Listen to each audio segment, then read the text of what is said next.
नमस्कार दोस्तों, पीसीएस गुरुजी में आपका स्वागत है। दोस्तों, समझ नहीं आ रहा यार कैसे ये वीडियो मैं बनाऊँ। मैं वैसे तो मैं ये वीडियो कल बनाने वाला था, मतलब येस्टरडे, बट मैं कल इतने गुस्से में था ना कि मुझे लगा कि थोड़ा सा गुस्से में वीडियो नहीं बनाना चाहिए, क्योंकि गुस्से में बहुत कुछ ऐसी बातें निकल जाती हैं जो फिर शायद पब्लिक डोमेन में इस तरह की बातें नहीं करनी चाहिए। तो इसलिए मैं थोड़ा सा गुस्सा शांत किया, उसके बाद मैं अब ये वीडियो आपके सामने लेकर आया हूँ। दोस्तों, आपको पता ही होगा कि 2019 और 2020 इनकी मार्कशीट आ चुकी है।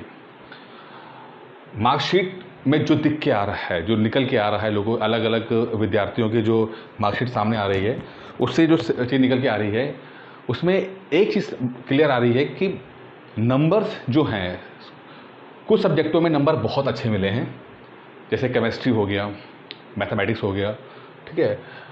इनमें बहुत ज़्यादा नंबर मिले हैं, मतलब 200 में से 190 नंबर मिल रहे हैं, 200 में से 170 नंबर मिल रहे हैं, ठीक है। मैं ये नहीं कहता कि जो स्टूडेंट होगा उसकी क्वालिटी नहीं होगी। मैं बहुत ही वैसे देखूँ ब्रॉडली तो 190 नंबर लाने का मतलब है कि भाई उसने वो समझ लो केमिस्ट्री का या तो कई प्रोफेसर भी छोड़िए, वो तो मेरा किताब लिखने वाला ही होगा जिसके 200 में से 190 नंबर आगे होंगे। इस लेवल की चीज़ होती है कि आपको हर चीज़ आती है, आपको हर चीज़ आती है। तो उम्मीद करते हैं कि जिसके 190 नंबर आए वो बिल्कुल ही मास्टर है, ठीक है, खतरनाक वाला मास्टर है, हल्का फुल्का वाला भी नहीं है। ऐसा नहीं कि ऑर्गेनिक आती है तो फिजिकल नहीं आती, फिजिकल आती है तो इनऑर्गेनिक नहीं आती है, ऐसा नहीं है, ठीक है। लेकिन कुछ सब्जेक्ट ऐसे हैं जिसमें नंबर कम दिए हैं, काफ़ी कम दिए हैं नंबर। सोशोलॉजी के नंबर काफ़ी कम मिले हैं, 70s 80s में नंबर आ रहे हैं लोगों के, 60s में नंबर आ रहे हैं। हिस्ट्री में 70s 80s में नंबर आ रहे हैं, ठीक है, 90s में नंबर आ रहे हैं।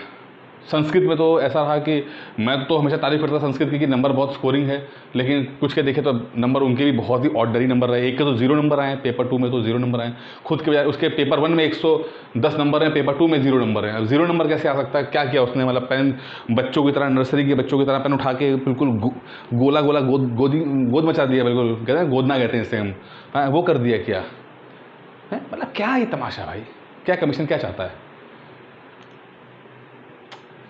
देखिए, अगर मैं ना संदीप माहेश्वरी होता, काश होता, आज मुझे लगता है काश होता। वैसे तो मैं ज़्यादा पसंद नहीं करता उस आदमी को, क्योंकि अच्छी बातें करना और कहानी सुना देना है ना, वो ठीक है, बहुत आसान काम है कि आपने उठाया किसी ऐसी एक काल्पनिक परिस्थिति में ले गए और काल्पनिक परिस्थिति में हीरो को हिम्मती दिखाया और अंत में हीरो की विजय दिला दी आपको। काश आज मैं होता तो इतना आसान होता कि मैं ये बोलता कि यार कोई बात नहीं, अब जितना भी है कमीशन के यहाँ जो भी चीज़ें हैं वो ठीक है और आप बनोगे, पीसीएस बनोगे।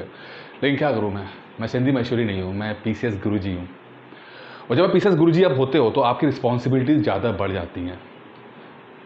आपको लोगों को मोटिवेट करना तो है, एज अ टीचर आपका काम है मोटिवेट करना, बट रियलिटी चेक कराना भी ज़रूरी है।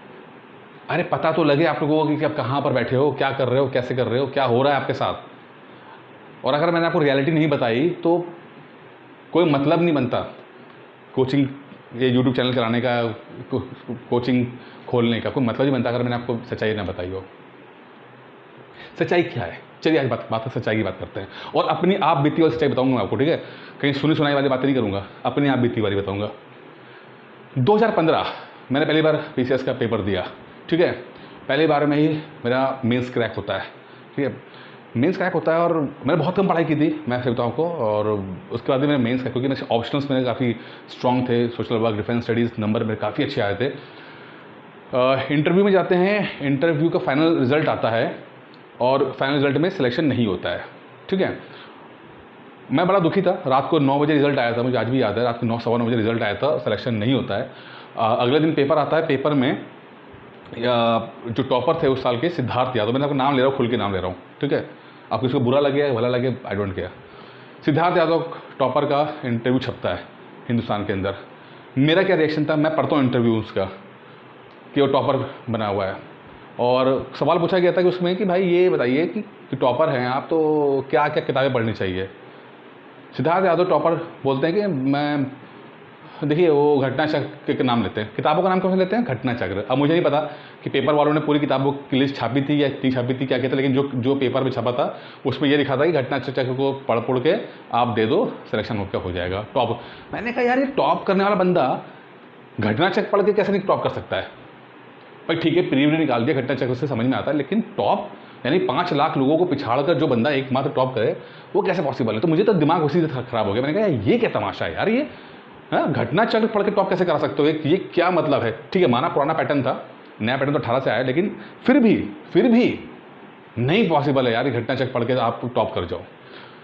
खैर बाद में पता लगा मुझे कि भाई सिद्धार्थ यादव जो हैं वो पूर्व डीजी के बेटे हैं, और जिस दिन उनका इंटरव्यू था वो डीजी साहब अंदर चेयरमैन साहब के साथ चाय पी रहे थे।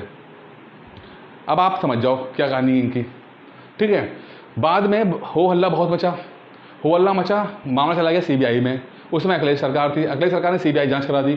सीबीआई जांच में टीम बैठी, रोज़ के रोज़ पेपर में सब रिपोर्टिंग होती थी, और रिपोर्टिंग में ये आता था कि लगभग 100 पीसीएस ऑफिसर्स को तलब किया गया है, पूछने के लिए तलब किया गया कि भाई आप थोड़ा संदेह है आपके उस पर, राइटिंग मैच नहीं कर रही है, या थोड़ा संदेह सीबीआई को दिखाई दे रहा था। उसके बाद पेपर ने ज़्यादा कवर करना छोड़ दिया। इतना तक तो मैंने पढ़ा था कि उनको बुलाया गया है, 100 लोगों को बुलाया गया है, लेकिन बाद में कवर नहीं हुआ। बाद में ये रिपोर्ट आई कि हाँ भाई उन्होंने कुछ दिनों बाद अपनी रिपोर्ट जमा कर दी है। ठीक है, तब तक क्या हुआ था, तब तक सरकार चेंज हो चुकी थी, योगी सरकार आ चुकी थी। योगी सरकार आई, और जब रिपोर्ट आई तो सरकार ने बस इतना किया कि 200 नंबर का इंटरव्यू जो था पीसीएस में उसे कम करके 100 नंबर का कर दिया गया। ठीक है, बहुत अच्छा बात है, मुझे बहुत खुशी हुई कि 200 नंबर का इंटरव्यू 100 नंबर कर दिया। इंटरव्यू में ही सब तमाशे होते थे, बताता हूँ कैसे तमाशा होता है। ठीक है, और बाकी छोटे एग्जाम के लिए तमाशे उन्होंने इंटरव्यू ख़त्म कर दिए। खैर मुझे बहुत अच्छा लगा। ठीक है, इंटरव्यू में क्या कहानी थी 200 नंबर के इंटरव्यू में कि मोटा मोटा समझ लीजिए कि एक अलिखित एक कानून ऐसा है कि 200 में से जो अगर इंटरव्यू होगा तो 80 और 140 के बीच में नंबर दिए जाएंगे। अगर 80 से कम देते हैं तो रिमार्क लिखना पड़ता है कि भाई आपने इतने नंबर कम क्यों दिए, और अगर 140 से ऊपर आप देते हैं तो रिमार्क लिखना पड़ता है कि आपने 140 क्यों दिए। तो अमूमन क्या होता है, जिनकी थोड़ी जुगाड़ सेट हो जाती है उनको नंबर मिलते हैं 139, 140, 139, 140। जिनकी जुगाड़ सेट नहीं होती है उनको वही नंबर मिलता है हमारी तरह 100, 105, 195, 10, बहुत से बहुत इतना मिल जाता है। मेरे दोनों बार इंटरव्यू में, एक में 104 नंबर थे, एक में 105 नंबर थे। ठीक है, अच्छा तो ये इंटरव्यू में तमाशा बहुत, और लोगों को लगता है कि इंटरव्यू में गेम खेला गया है। चलिए खैर, अब सरकार के पास, योगी सरकार के पास आता है सीबीआई का रिपोर्ट आती है, और योगी सरकार उस सीबीआई रिपोर्ट को बिल्कुल दबा के बैठ जाती है। आज तक जाहिर नहीं किया कि भाई सीबीआई जांच में क्या निकल के आया। उसके बाद जो मैं पेपर में पढ़ा था कि भाई सीबीआई वालों ने पूछा है कि जो स्केलिंग जो आप करते हो, मॉडरेशन करते हो, स्केलिंग करते हो, भाई वो क्या है, कैसे, क्या फॉर्मूला है। तो कमीशन वाले बता नहीं पाए थे, ये स्थिति थी कमीशन की। ठीक है, स्केलिंग के बारे में फॉर्मूला जो उन्होंने बताया था उससे बहुत सेटिस्फाइड नहीं थे सीबीआई वाले। ये कहानी है 2015 की। 2016 में आपका प्री होता है, और प्री में जो रिज़ल्ट आता है तो पता लगता है कि भाई कमीशन ने 2-3 सवालों पर गड़बड़ कर दी है, और कोई बच्चे जो 1 नंबर से 2 नंबर से रह गए हैं और जिनके आंसर्स राइट थे, सीबीआई कमीशन ने उनको बाहर कर दिया है, मतलब, और अपनी तरफ से क्वेश्चन गलत आंसर दिए उन्होंने। सीबीआई जो कमीशन आयोग के आंसर गलत हैं, बच्चों के सही हैं, उसके बावजूद भी इनको बाहर कर दिया है, जो 1 नंबर से रुके हैं, 2 नंबर से रुके हुए हैं। मामला कोर्ट में आता है। ठीक है, कोर्ट में केस चलता है। मैं ऑलरेडी प्री काफ़ी ज़्यादा मार्जिन से पास था, तो मुझे तो कोई दिक्कत नहीं थी। ठीक है, लेकिन चूँकि मैटर चला गया था कोर्ट में, तो मेंस की तारीख नहीं आ पा रही थी, मेंस की डेट नहीं आ पा रही थी। आयोग ने एक बार मेंस की डेट डिक्लेयर की, उसके बाद उन्होंने, क्योंकि मैटर चला गया कोर्ट में, तो कोर्ट से आगे खिसक गया वो, फिर वो पेपर जो है पोस्टपोन हो गया। अब इसी बीच क्या होता है कि जो रिपोर्टिंग आई वहाँ पर, वो ये दिखा रहा था कि जो जज साहब हैं वो बच्चों से कह रहे हैं, जो लोग मैटर केस जो है कोर्ट में ले गए थे, वो ये कह रहे हैं कि आपको घबराना नहीं है, आप की बात का पूरा ध्यान रखा जाएगा, आप बिल्कुल निश्चिंत रहिए, और आपकी बात पूरी सुनी जाएगी, और पेपर ये भले ही तारीख निकाल रहे हैं, आप चिंता मत कीजिए, जब तक आपका मैटर सॉल्व नहीं होगा, जब तक इस तारीख का कोई मतलब नहीं है। अब हम लोग सोच रहे हैं यार पेपर होगा कि नहीं होगा, होगा कि नहीं होगा, ठीक है। 7-8 सुनवाई होती है, 7-8 सुनवाई, और 7-8 सुनवाई के बाद हर बार जज साहब हैं वो बोलते नहीं नहीं आप निश्चिंत रहिए, मैं सब सुनूंगा, मैं ये करूंगा, मैं वो करूंगा, और या इसी बीच में जो आयोग है वो एक डेट निकाल लेता है कि भाई ऐसा है कि 18 अक्टूबर जो है वो मेंस की तारीख है।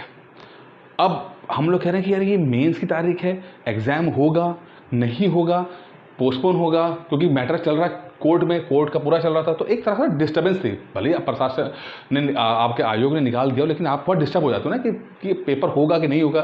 खैर पढ़ना शुरू किया, हम तो पढ़ ही रहते अपना जो भी कर रहे थे थोड़ा बहुत। इसी भी तारीख में आखिरी तारीख 11 तारीख को एक डेट लगती है, और लोग कहते हैं कि 11 तारीख को जैसे ही जज साहब आए, जज साहब का तो एटीट्यूड ही दूसरा था। अभी तक जो कह रहे थे कि नहीं नहीं वो सब सही है, सब सही है, हम आपको सुनेंगे, जज साहब कह रहे थे कि ऐसा है, ये क्या मैं फालतू में तमाशा लगा रखे आप लोगों ने, हैं क्या तमाशा लगा रखे आप लोगों ने, ये सब चीज़ें, ये सब कुछ नहीं है, और जो आयोग ने कहा वो सही है, आयोग की बात सही है, और हटाइए पेपर जाके दीजिए आपको, ये सब फालतू बातें। सब मैटर सॉल्व, रफा दफा कर दिया गया भाई, रफा दफा कर दिया गया। क्या है क्या नहीं है, क्या नहीं कैसा, मैं ये नहीं कह रहा कि उनका जजमेंट गलत है, मैं सिर्फ कह रहा हूँ कि यार ये आपने कम से कम जो पहले बोला था कि भाई सुनोगे समझोगे, तो कम से कम इतना प्रॉपर टाइम तो दीजिए ना। अभी तक तो आप पिछली सुनवाई तक तो आप सुनने समझने की बात कर रहे हो, और इस सुनवाई में आप जब 2-4-5 दिन रह गए, आपने फटाफट आपने मैटर को सॉल्व कर दिया। क्या होगा, 16 का होता है, 16 का रिजल्ट आता है 18 दिसंबर में, 18 मतलब 2018 के दिसंबर में आता है। इंटरव्यूज़ होते हैं, इंटरव्यूज़ में फिर वही मैटर फंसता है, 200 नंबर का इंटरव्यू था, जाके हमारा नंबर सिलेक्शन 0.8 नंबर सिलेक्शन रुक जाता हमारा, ठीक है। अब आप हमेशा क्या सोचते हो, आप ये सोचते हो जब आपका सिलेक्शन रुकता है, आप सोचते हो कि यार आप में कमी है। मैं भी हमेशा मानता हूँ कि जब सिलेक्शन रुकेगा तो ये किसी की रिस्पॉन्सिबिलिटी नहीं है, आपकी रिस्पॉन्सिबिलिटी, आपकी कमी है, आपकी कमी है, मैंने हमेशा इस बात को बोला है। लेकिन मुझे अब नहीं लगता, सही बताऊँ मैं, अब हमेशा स्टूडेंट की कमी नहीं होती है। मैंने देखा है अपने आप को, मैं महसूस करता था कि नहीं मेरी रैंक आनी चाहिए। मैं सही बता रहा हूँ, मैं आज मैं खुल के बोल रहा हूँ, मैं हमेशा इस बात को फील करता था कि मेरी टॉप 100 में रैंक आनी चाहिए थी। मैं आज भी फील करता हूँ कि 2016 का जो रिजल्ट में मैं टॉप 100 में मेरे को आना चाहिए था, और मैं पूरा डिजर्व करता था, लेकिन नहीं आ पाया। मुझे नहीं पता क्या कारण रहे, जहाँ पर मुझे नंबर मुझे लगता था कि ज़्यादा मिलेंगे, नंबर वहाँ पे कम मिले। मुझे हमेशा लगता था इंटरव्यू में मुझे नंबर कम से कम 110 से 115 या 20 नंबर तो पहुँचने चाहिए थे, जो कि नहीं पहुँचे। 105 नंबर दिए उन्होंने मुझे। ज़िंदगी लग गई, 5 साल लग गए, आज भी चीज़ें सही नहीं हो पाई हैं, आज भी स्ट्रगल कर रहे हैं हम। क्या लगता है तैयारी है, इतनी तो ऑलरेडी लेट स्टार्ट किया, फैमिली बीवी बच्चे उनको सेक्रीफाइस करके पढ़ाई की है, गालियाँ खा के पढ़ाई की है, पैसे की कमी के कारण पढ़ाई की है, पैसे की कमी है लेकिन पढ़ रहे हैं, पैसा भी कमाना है, परिवार भी देखना है, पढ़ाई भी करनी है, रिस्पॉन्सिबिलिटीज भी निभानी है। इतना आसान नहीं होता है भाई। अगर डिज़र्विंग ना होते ना तो कोई बात नहीं था, कोई दुख ना होता, लेकिन जब पता है डिज़र्विंग है ना आप, और उसके बाद आपके साथ तमाशा ये होता ना, तो वो चीज़ शायद बर्दाश्त से बाहर हो जाती है। मुझे लगता था कि मेरे टॉप रैंक में आना चाहिए था, कमीशन को लगता था नहीं आना था, लेकिन जिस तरह से कमीशन ने बहुत बारीकी से बाहर किया ना, वो मेरे आज भी डाइजेस्ट नहीं होता है। कल का जो अभी आप लोगों का जो आया नंबर्स आए, क्या लगता है कि नंबर्स किस तरह से आने चाहिए? स्केलिंग क्यों नहीं हो रही भाई? 3-4 साल से स्केलिंग नहीं हो रही, क्यों नहीं हो रही है? आपको पता है क्यों नहीं होती है ये सब चीज़ें? कानून क्यों इस तरह के बने? कानून साफ साफ लिखा हुआ है कानून में कि स्केलिंग होनी चाहिए, और ये लिखा हुआ है कि जरूरत पड़ने पे स्केलिंग कराई जाएगी। भाई एक चीज़ बताइए मुझे कि जब नोटिफिकेशन में लिखा हुआ है, ठीक है, जानबूझ के शब्दों को हेरफेर किया जाता है, जानबूझ के शब्द ऐसे रखे जाते हैं कि आप अगर कोर्ट में इसको जाओ तो कोर्ट में जज साहब जो हैं वो अपने हिसाब से उसकी व्याख्या कर सकें। और मैं सही बताऊं आपको, यहाँ पर इस हमाम में सब नंगे हैं, सब। कोई नहीं है यार आपका, कोई नहीं है। वो भी नहीं जिस पार्टी को आप सपोर्ट करते हो, वो भी नहीं जिस नेता को आप सपोर्ट करते हो। आपकी धर्म की का पार्टी, आपकी जाति की पार्टी, आपकी जाति का नेता, कोई साथ नहीं देता भाई। कोई नहीं देता। सिर्फ दो तरह के लोग हैं, एक है शोषण करने वाले लोग और एक है शोषित होने वाले लोग। आपको पता लगाना है कि आप कहाँ पर हो, आपका शोषण हो रहा है कि आप करने की क्षमता रखते हो। बाकी कुछ नहीं है, बाकी कोई जाति, कोई धर्म, कोई कुछ नहीं मैटर करता, कोई पार्टी मैटर नहीं करती है, कोई पार्टी मैटर नहीं करती है। आप कहाँ हो बस ये समझ लो, आप इधर हो कि उधर हो। जिस तरह से सब ने मिलकर, आप छोटी सी चीज़ को जिस तरह से इन्होंने टफ किया है, आप यकीन मानिए मतलब कि बहुत कोफ्त होती है देख कर। और सबसे बड़ी कोफ्त क्या है तो क्या है, मैं कल गुस्से में क्यों था, इस बात पे गुस्से में था क्योंकि मुझे जो खबर लगी है वो ये खबर लगी है कि स्केलिंग आगे भी नहीं होगी, आगे भी स्केलिंग, इस साल भी स्केलिंग नहीं होगी। इसी तरह के तमाशे रहेंगे, इसी तरह के तमाशे रहेंगे। चुनाव का साल है भाई, पैसा चाहिए सबको, पैसा कलेक्ट किया जाएगा। और ठीक है, वो तो सही है ना, क्यों?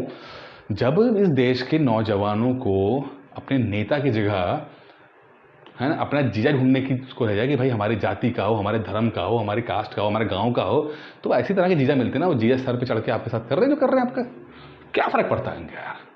आप लोग, या मैं आप नहीं कहते, मैं हम लोग बोला, हम लोग को पढ़ा लिखा होने का कोई वो नहीं है। हम लोग पढ़े लिखे नहीं है साहब, हम लोग पढ़े लिखे टट्टू हैं, गधे हैं हम लोग।